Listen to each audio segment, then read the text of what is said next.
Hey everyone, welcome to the Learn with Sandra show channel. I'm Alexandra, and it's so good to have you back on my channel today.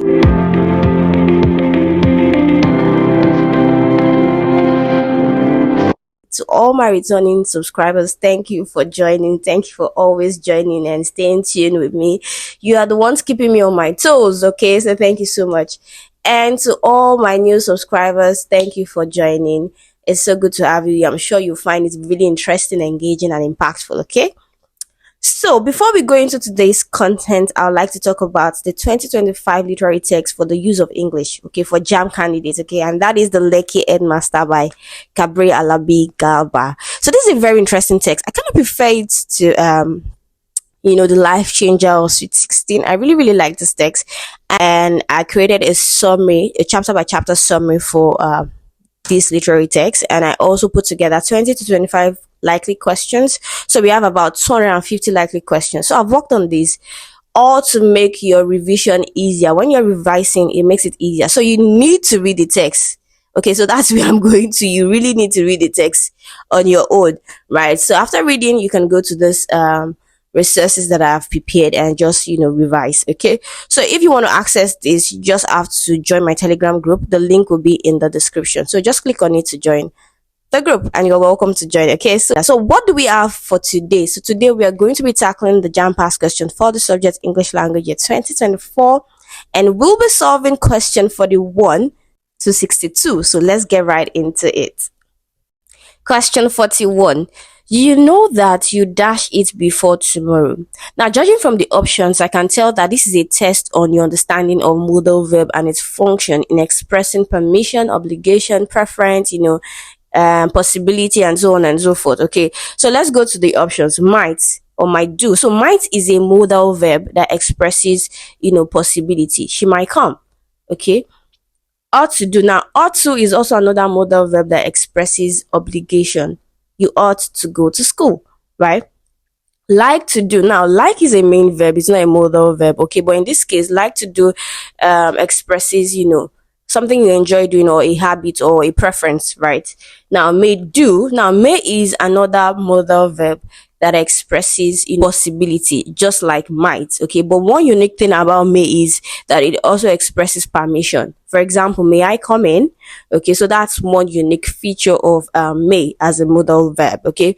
So the answer to this question is definitely ought to do, okay? Because from the question, you know that you dash it before tomorrow. It's telling us that you need to do something. Something needs to be done. So ought to do is the best answer to this question. Option B is the final answer to this question. Question 42. So Miriam, the girl in my neighborhood, treats people as if she dash better than they are. So the best answer to this question is option B, where, right? And why is it where? Now, whenever you see as if or use the phrase as if, it is used to express an unreal situation, a situation that is imagined. Okay, it's oftentimes called a hypothetical situation. Okay, so in formal English or standard English, you use where when you're using as if. So Alex teaches as if she were a professional. If I were you, I would study hard. Okay. So when you use as if, you use where. I know there's a rule that says that a singular subject takes a singular verb, a subject takes a plural verb. So this is an exception. Whenever you see as if or you use as if, you should use where. Okay. So where is the best answer to this question? Option B is the final answer to this question. Question 43. But for the timely intervention of the police, the thief dashed by the angry mob. Now, this is in its past tense, and so it needs an imagined consequence, a verb form that suggests that, okay, it's an imagined consequence. Okay, so when you go to option A, will be lynch. It is incorrect because it uses future tense. Now, lynch means to kill without sanction. I'm sure you must have heard of jungle justice, where people get killed and no one is persecuted for it, right? That's a form of lynching. Okay, option B would have been lynched. Now, this is the answer to this question because it suggests a past situation, and if not for the timely intervention of the police, right, the thief would have been lynched. Okay, so would be lynched. Option C is not correct because it suggests a future hypothetical situation, whereas we need a past one. Okay, when we say will have been lynched, that is option D. It's also not correct because it uses a future perfect tense. So the best answer to this question is option B, would have been lynched. Question 44. Okay, so my father loves bringing dash old memories. Okay, so this is to test your knowledge on phrasal verbs and their meaning. So bringing in is to introduce, bringing down is to lower something, bringing up is to mention, bringing over is to move something. So the best answer is definitely bringing up, because to say my father loves bringing up old memories means to mention them. Okay, so the best answer is definitely option C, up. Question 45. So women always dash themselves in beautiful apparel. Now, you can see that the context here talks about clothing, physical appearance when it comes to clothing. Okay, so the best answer to this question is option A, adorn, because it means to decorate or to dress up. Okay, and it fits in the context of clothing. Okay, so when we say mar, it means to destroy or to spoil, basically. When we say trim, it means to give something shape by removing excess. When we say garnish, garnish is to decorate food. It does not fit in the context of clothing. Okay, so the best answer is definitely option A, adorn. Question 46. The movie wasn't fantastic, was it? Okay, so I'm happy to be seeing this question because someone sent me a DM with similar question, and I'm glad I'll be explaining it better, right? This question here is based on question tag, and as you can see, it starts with a statement and then we have a question after it. Okay, now this expression is a negative one. How do we know it's a negative one? With the auxiliary verb.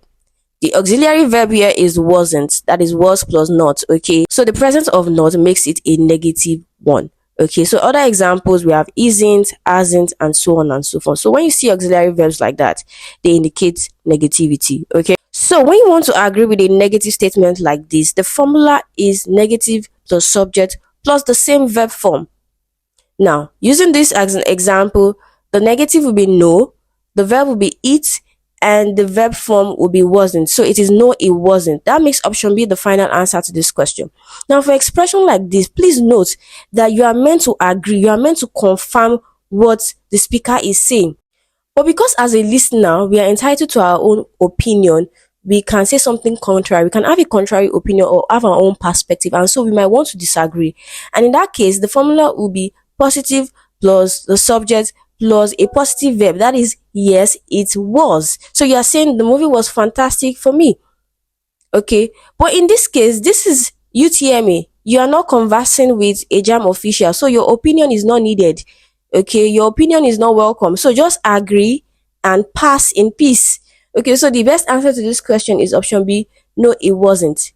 So if the question were to be the movie was fantastic, wasn't it? Then when you want to agree, the answer will be yes, it was. Okay, so I hope you understand. The best answer to this question is definitely option B. No, it wasn't.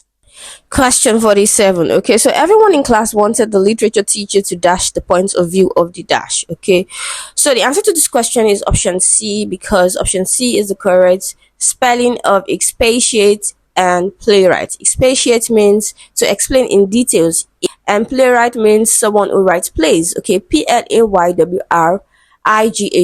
Okay, so other options are misspelled. Okay, they are misspellings, and so option C is the final answer to this question. Question 48. So dash of his lateness, Uche gained from the coaching. Okay, so this question is meant to test your understanding of prepositions that are used to show contrast, or what we call concession.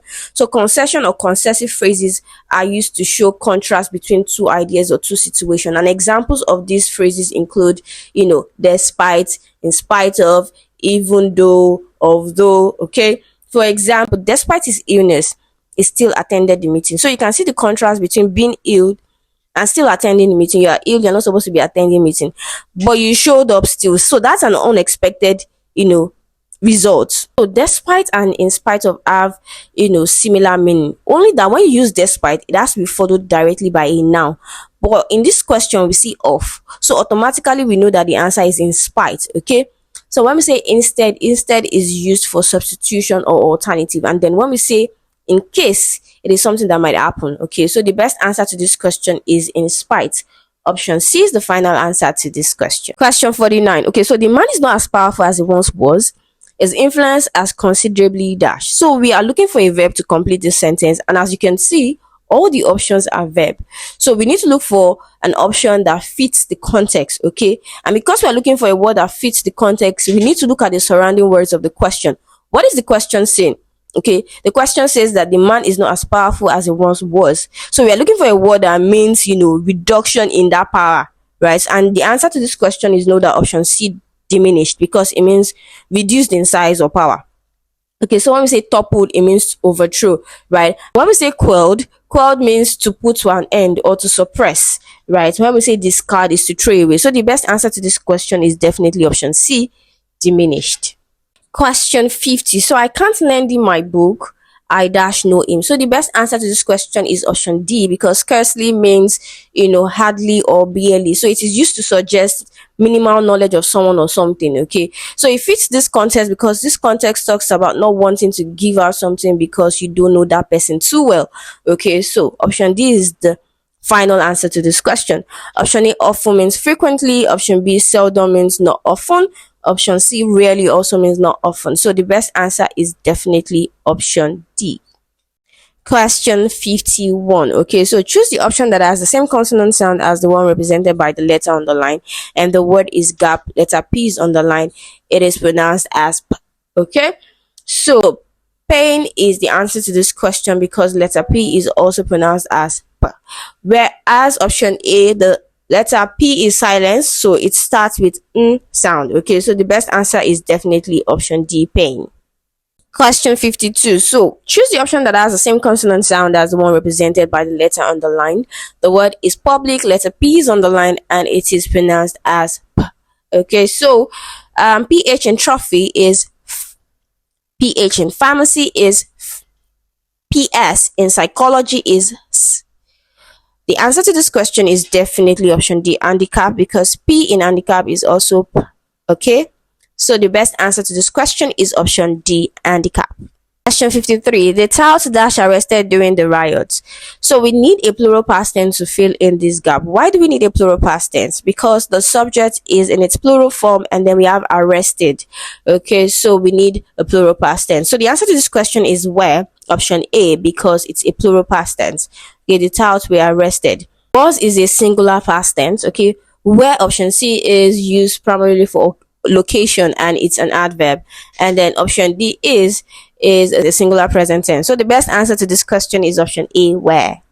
Question 54. So the ripe orange was beyond his dash. So the answer to this question is option D, reach, because beyond his reach is a common expression that is used to mean that something is out of one's ability or one's access or one's reach. Okay, it can both refer to a physical distance, right, and something that is difficult to achieve. Okay, so the best answer to this question is option D, reach. Question 55. The students dash the planned meeting with the new principal. So we are meant to fill in the gap appropriately, right? And it is based on context because option A, refuse, means to decline, right? Neglected is to abandon, right? Boycotted is to deliberately refuse. Rejected is to refuse something. So the best answer to this question is option C, boycotted, because it has to do with deliberately refusing to do business with or commercial dealings with. It's more like a protest against, policies.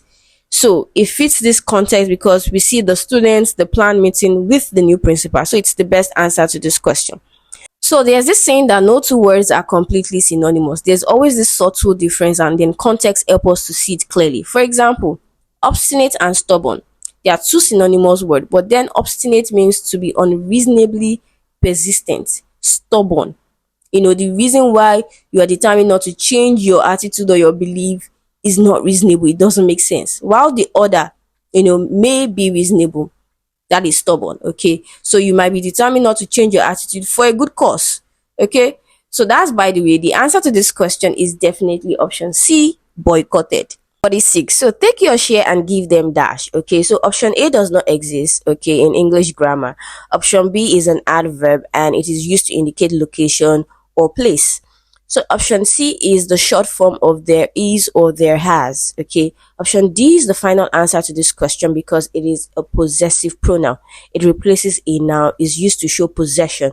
Okay, take your share and give them theirs. Okay, option D is the final answer. We also have THEIR, there, and that is the possessive adjective form. Okay, it is usually used before the noun, whereas option D is used to replace the noun itself. Okay, for example, this is their book. Okay, there before the noun to tell us more about the book. But when I say this book is theirs, okay, it is replacing the noun, okay? So the final answer to this question is option D, theirs. Question 57. The children chased all the dash away. Okay, so the word here is goose. So there's nothing like gooses and geezes. The plural form of goose is geese, okay? So the best answer to this question is option D, geese. Now, why is it geese? The question says all the. So when you use all the in a sentence, right, the noun that must follow should be a plural noun. Okay, all the people in the room, all the books on the shelf, all the goats, right? It must be a plural noun. So all the geese, not goose, okay? But if it is an uncountable noun or what we call mass noun, right? You can use singular. All the water in the bucket, right? All the sand, all the hair, right? So the best answer to this question is definitely option D, geese. Question 58. Okay, so he went dash the corridor looking for the principal's office. Okay, so let's start with option A because this context talks about moving, right? Movement, right? So under will mean moving beneath something, and you can't picture yourself moving, beneath the corridor because this is what a corridor looks like. Okay, looking for the principal's office beneath, right? Among option B means moving in the midst of multiple people. It is used in the context of people and so it does not fit, right? Option C, along is moving down the length of something, and this fits perfectly. Okay, you're moving down the length of the corridor looking for the principal's office. Let me say around is moving in a circular direction, and it just doesn't make sense, moving in a circular direction looking for the principal's office. So the best answer to this question is definitely along. Option C is the final answer to this question.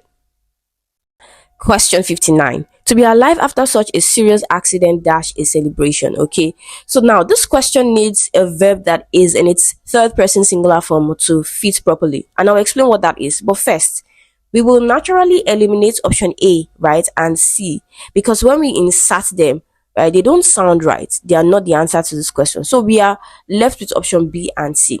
The answer to this question is option D, calls for, because calls for is a verb phrase in its third person singular form, while option B, call for, is a verb phrase in its first person singular form. Now let me explain what this is. Okay, when we say I, right, I is a first person singular pronoun. When we say you is a second person singular pronoun. When we say he, she, it, they are third person singular pronoun. Now, what type of verb do you use after I? You say I eat, right? That verb is in its first person singular form because it goes with a first person singular pronoun. Do you understand? When we say you, what type of verb do you use after you? You eat. It also goes with a second person singular pronoun. But when we say she, what type of verb do you use after she? She eats. E-A-T-S. That verb is in its third person singular form because it goes with a third person singular pronoun. That explains it. So when you want to change a serious accident to a pronoun, you say it, right? It's dash a celebration. It calls, because it is what in its third person singular pronoun. So the answer to this question is definitely option D, calls for. Question 60. So this question is based on rhymes, and I've seen a lot of questions, and some of you are still making mistakes, starting with the first sound. Okay, so what is rhyme? Rhyme is the correspondent of sounds between the ending of words. In some dictionaries, right, they underline ending to lay emphasis on ending of words. So why are you starting from the first sound? When you're solving rhyme questions, you start with the last sound and you work your way to the first sound. The word is light. The last sound is t, followed by I. Then the first sound is l. Do you get? So you are starting with the last sound. Option A has lure. The last sound in lure is ue. It's a diphthong. So we let it go. It is gone because we are starting with the last sound. Then you go to option B. The last sound in option B is t, hate, right? We are good to go. We have to check all the options to see if it maintains the same consistency, right? We go to option C. We have right. T. We go to option D. We have caught, t, right? We are good to go. So we have three options to deliberate on. Then we go back to the question. What's the second to the last sound? I. Then you go to option B. Option B, what sound do we have before T? Is A. Hate. A. Okay, that's also a diphthong, but it's different from I. Then we go to option C. Option C as I. We are good to go, but we still have to check option D. Option D as O.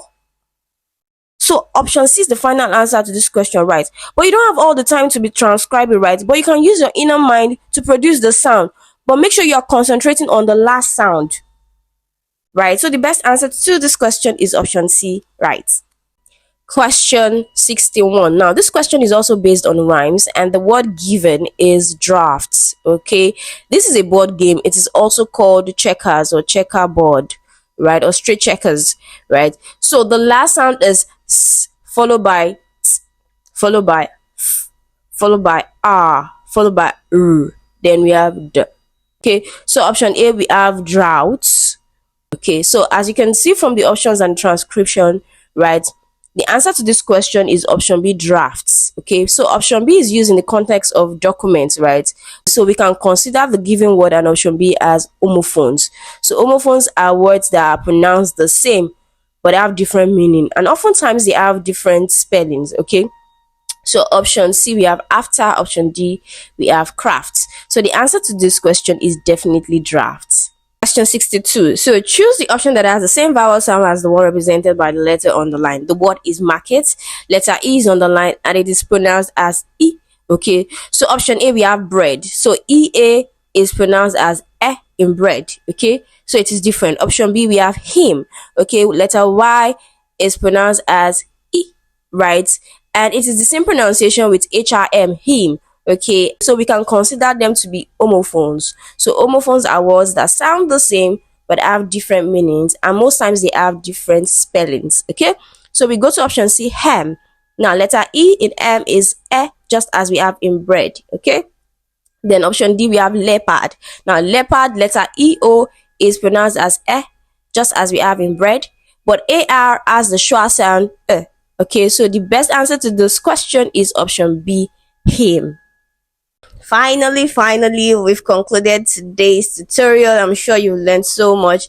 Thank you for staying tuned. Do not forget to give me a like and subscribe to this channel, okay, if you find it helpful. Thank you so much for staying tuned once again till I see you in my next video.